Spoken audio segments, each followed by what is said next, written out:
Hello everybody, welcome to Kurdish lessons. Do you know the difference between Xeyal kirin and Xewn dîtin? So Xeyal kirin is to imagine, to daydream. So what we imagine during the day, it is Xeyal kirin. But Xewn dîtin is what we dream, what we imagine during the sleeping. Okay, so Xeyal is dream, but it is daydream or imagination, and Xewn is dream. It is while we sleep. It happens while we're sleeping. And for daydreamer, you can say Xeyal perest.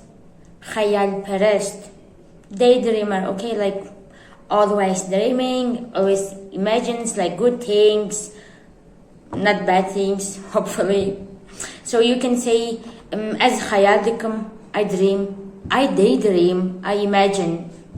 And you say as khawnan dibinem, I see dreams literally, okay, while you sleep. So that's all. Xeyal kirin and Xewn dîtin. Thank you so much.